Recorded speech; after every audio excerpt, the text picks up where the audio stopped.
The world is evolving at a faster pace than ever before, and as we begin the path to recovery after worldwide disruption, this podcast explores how the design industries can adapt to changing expectations and create a better future for both your business and your consumers.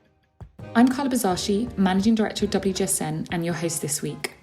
You're listening to Create Tomorrow, the WGSN podcast.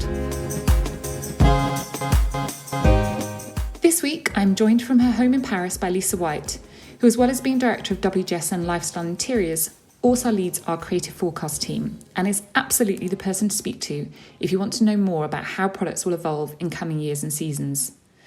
We chatted about the acceleration of consumer trends for the interiors category, such as buying less but better, the importance of combining eCommerce with bricks and mortar showrooms, plant power, and the restorative effects of colour in your home. So without further ado, let's start the conversation.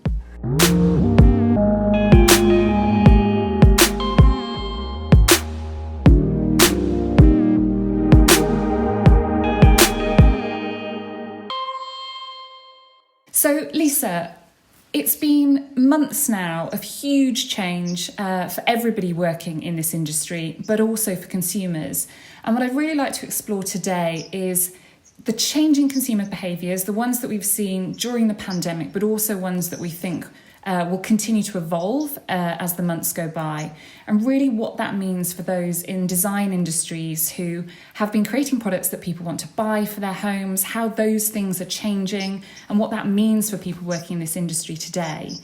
So I wonder if you could kind of cast your mind back a few months to the beginning of this and talk a little bit about what you've seen in terms of how consumers reacted to begin with, and which of those behaviours have continued as the months of lockdown have progressed and eased and got more difficult again, depending on which country people live within.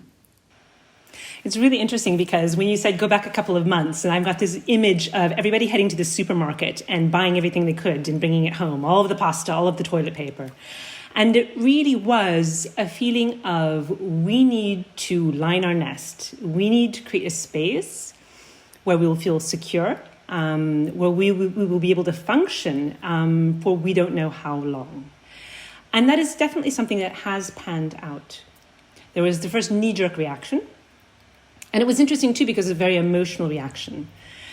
People weren't buying, rolls and rolls of toilet paper because they needed it. They were buying toilet paper out of fear. Or they were perhaps buying things in, like lots of flour as well too, because of that need. Well, what if we'd run out of bread? And how can we create something in our homes where everybody will feel safe and secure? And that definitely continued throughout the pandemic, and is still happening now. Still at supermarkets, you're seeing, there's more flour on the shelves, but it's still something that goes pretty quickly.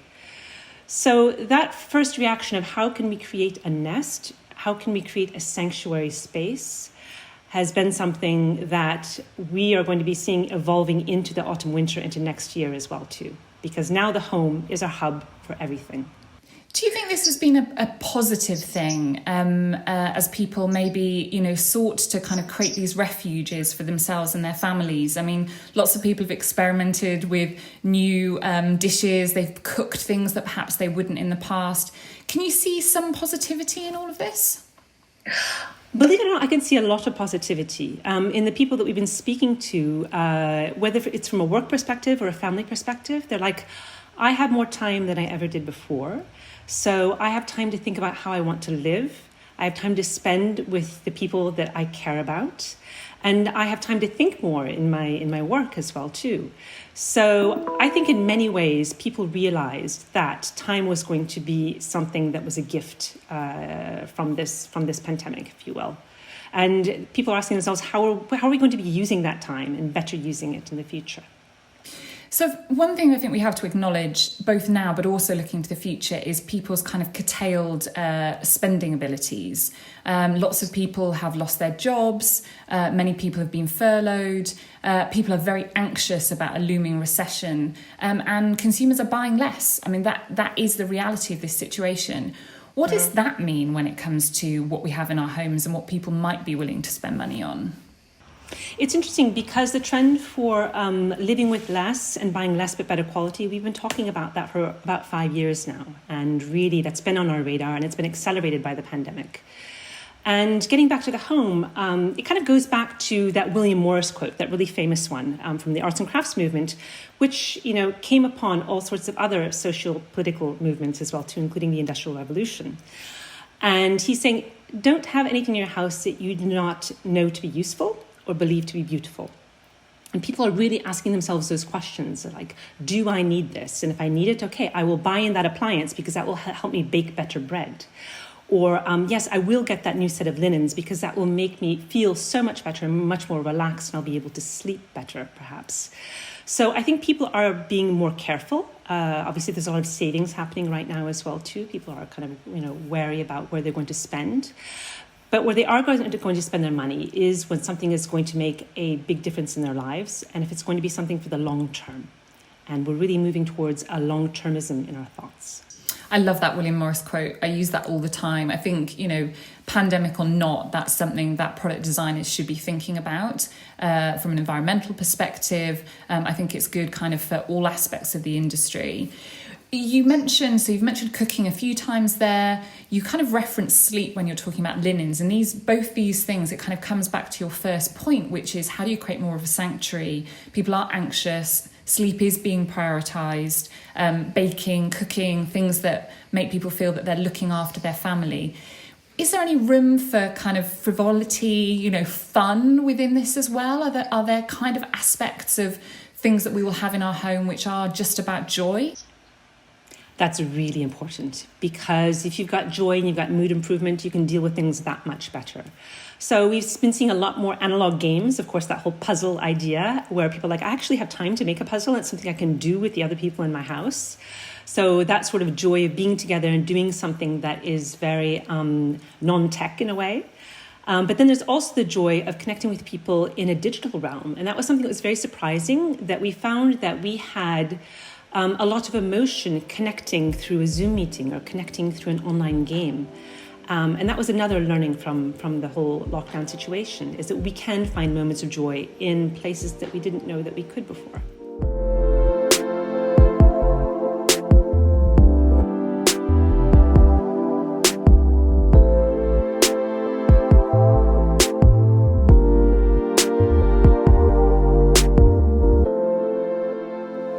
Now, I will not be the only person who has been investing in extra plants during lockdown. I have had a penchant for pot plants and house plants for some time, but that seems to have been the thing which I have prioritised when it comes to my spending. I've been buying plants online and new pot plants, and the minute the garden centres opened up, that was kind of my first port of call.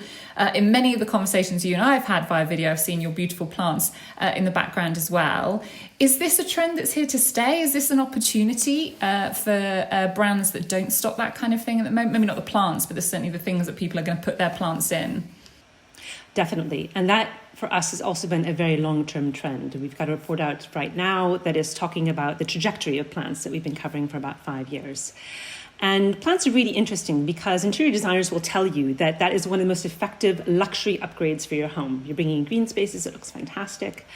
But it's also good for company, especially for people who are living alone. Having plants are something that you can really take care of, like you could a pet. And of course, pets, that's a whole nother region that has been doing well as well. But definitely plants are continuing. They will purify your air. They will bring you mindfulness and calm. So we are definitely going to be seeing that over the next 5 years developing as well. So that whole sector, whether or not you actually sell plants for a living or whether or not you want to add that into retail when people are going back out into retail, they feel safer around plants as well too. And whether or not you're going to have that amazing new planter that people are just going to be, shelling out for. I want to talk about the home office for a moment. So clearly many people have been working from home who hadn't worked from home in the past, or have been working more from home if perhaps they had kind of flexible working ahead of this. We're hearing a lot, big companies changing their working patterns, talking about the fact that even if a vaccine's found, even if we get to the next normal, they're unlikely to demand that their employees are in the office so much. What does that mean for interior design? What kind of products will people be looking for? And I don't mean the kind of office chair. I've definitely resisted some kind of plastic monstrosity which might be good for my back but looks horrible in my rooms. Is there opportunity there? Is this something that brands should be prioritising? There's a huge opportunity because I did the same thing because my lovely designer chairs were not good for sitting in 8 hours a day. So there's not a lot out there in that space between a comfortable office chair and a designer office chair that can actually, or a designer chair that can fit in with your home. So that's important. People have been buying desks as well too to get organized and to be staying organized and for their children. But even more so, your laptop is your office. So you can take that wherever you want in the home. And actually the key thing is to make sure that you're moving around during the day. You said, I've got a space too with lots of plants. I sit there when I need to concentrate in a certain way. Then you need to move it someplace else so that you get a different kind of light or a different kind of task that goes with the area that you're sitting in. So I think that you need basically that office storage that can follow you around as well too, where you've got your, your cables and you've got your headphones and that type of thing in your notebook. But the office, the way we thought about it before, the home office within, a separate space and, big desk and, all the books, that's not necessarily going to be the office of the future, especially for millennials and Generation Z. Yeah, I'm sitting at a desk right now, which I've moved about 3 times today. It's quite light and small, depending, A, on the Wi-Fi connection, which seems to be the thing which rules most of my day. But you're right, also the light, just trying to kind of keep that sense of energy going as the working day progresses.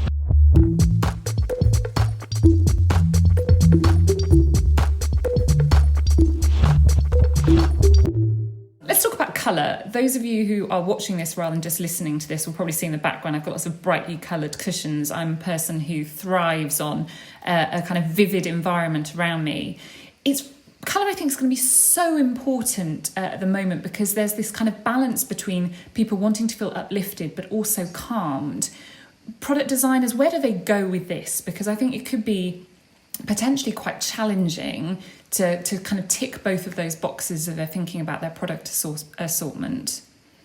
It is really important. And to address this, we have 2 key reports on WGSN. One is restorative colour. So there's colours that are going to nourish us and help us restore a sense of calm.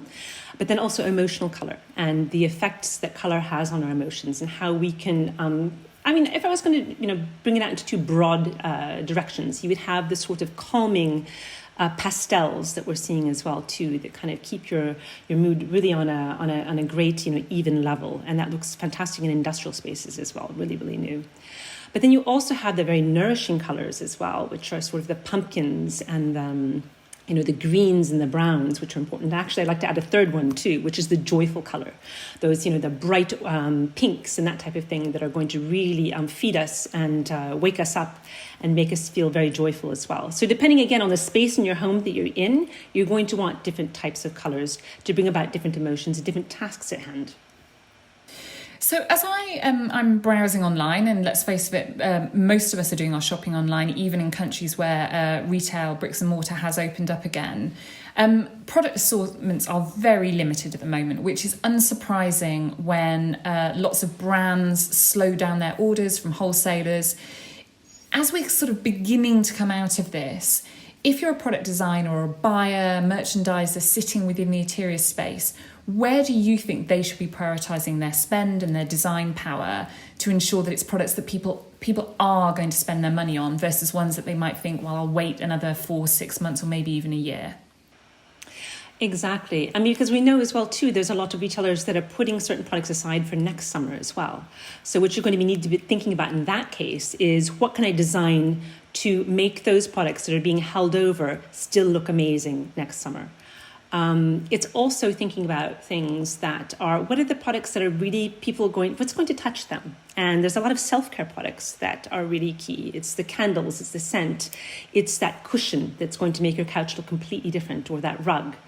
Because we're going to see people wanting to styling up their homes with what they already have. And that's really important. Bringing those heirloom pieces that you inherited from your grandmother, along with, that favorite chair that you have from maybe your university years. And then something new that's going to make you feel like, wow, I actually got a makeover for my home based on a couple of cushions. So it's really being very strategic about getting that product absolutely right in the color, the material, and the finish, so that people will be like, this will make me feel so much better about my space.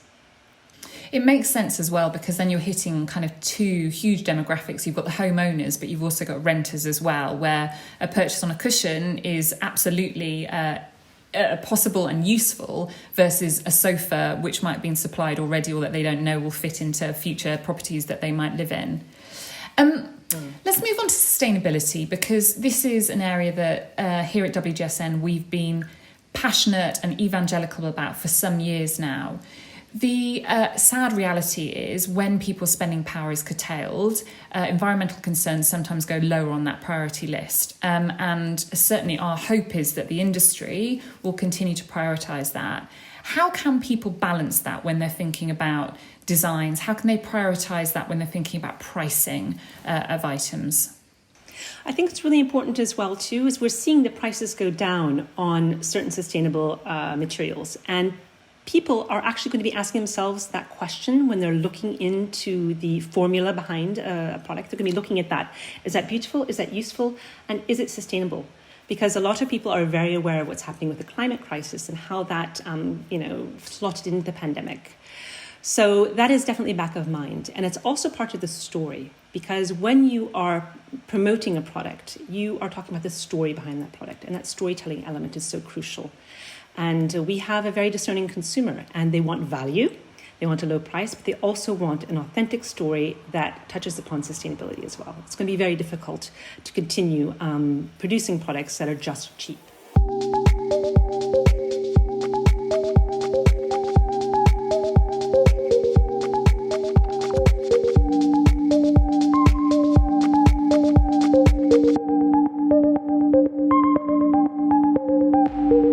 Let's think about e-commerce. So I already said, obviously, people are buying online and those kind of things. Is this the step change that the home interiors industry needed to move the consumer from bricks and mortar to being comfortable to making perhaps those bigger purchases online, or purchases in the past, like a sofa or something that they would have felt much more comfortable having tested out? We've got quite used to mattresses because of all the great direct-to-consumer mattress brands, but do you think this is a shift that will continue, or do you think the minute that lockdowns ease, stores reopen, people feel more comfortable being around others, that we will want to go back to the more traditional way of buying these big products for our homes? I think that the e-commerce is definitely going to continue. People do feel very comfortable with that, and they really want the ease of being able to order something in and having it delivered within 2 or 3 days to their home, in one day if you live in the United States. But I think what's really interesting too is we're seeing a resurgence of showrooms. And this is basically, was something that you normally was frequented by interior designers and more high-end types of things. But now having that showroom that fits in and slots in with the e-commerce is really key, because people do want to go and sit and they want to touch. And our clients that have showrooms are saying that they're doing really well. People feel very comfortable making an appointment, coming in, social distancing, having the entire showroom for themselves, and coming away with a sense of what the products are, especially those larger products. So that's going to be a really interesting combination of e-commerce plus showroom. Okay, so that's kind of the advice you give to, I guess, brands that are big, who are used to doing things in a certain way, but also the direct-to-consumer brands who are evolving very fast at the moment and providing a bit of an alternative. They still need to be thinking about some physical space, as well as ensuring that people can get their stuff online. Exactly, because it's really hard to send a sofa back. So you do basically want to be sure that you're trying out the one that's going to fit the best for you and for your family. Okay. So for the people listening to this, what's the, guess 1 or 2 pieces of advice that you think they really need to take home if they want their business, their brand to thrive, in this next normal that's just around the corner for us? I think the most important thing is, I would say, being flexible. And that's as good for the interior space as it is for your brand. You need to make sure that you are ready to pivot at a moment. So notice that you've got the digital as well as the physical, and that you are ready to question things and to be able to react to them and to change quickly for the next season. So flexibility for interiors, but that also for an interiors business is going to be extremely important as well too. And I think, some of the other things that are important too is, how can your product, if you are actually producing a product, how is that actually making your consumer's life better? because it's not, again, just about need, and it's not about necessity. It's about emotion, and it's about what can this product actually bring me. So you really need to make sure that you have that story behind the product and that you have that care taken behind the product, because just having a product isn't going to be enough. And on that, are you talking about purpose? Are you talking about personalities behind brands? Go a little bit further on that thought of the kind of story behind a product. Well, it's definitely the purpose and the personality behind the brand as well too, but it's also what that product is telling you. Is that something that has been actually, loomed and printed by hand in a country that would need a little bit of a boost as well too? Are you making sure that you are promoting what's happening with artisans? Are these local artisans? Are they artisans across the world? So it's a little bit about how that product came into being, as well as the ethos and the personality and the purpose of your brand. Okay. And just to finish, lots of our reports on WGSN Lifestyle and Interiors at the moment are about this idea of make, do and mend, and consumers now being more comfortable with secondhand, vintage or things that they've upcycled. Now, this is obviously can be quite a challenge if your job is to create new products. How can brands capitalise on this? How can they kind of go with this trend and make it work both for them and that kind of ever thrifty consumer? Well, I think it's important too to propose things to help the consumer make, do, and mend with. So, if you are selling a product, can you sell that, that mending kit with it? So, if something happens to it, you'll have it for the long term.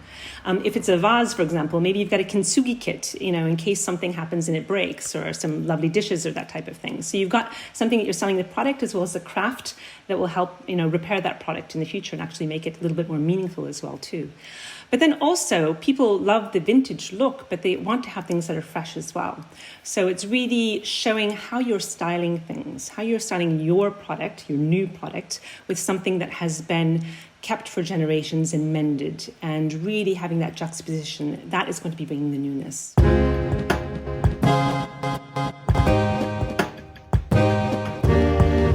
Thank you so much to Lisa for taking the time to join me today. It was a really enlightening and hopeful conversation as well.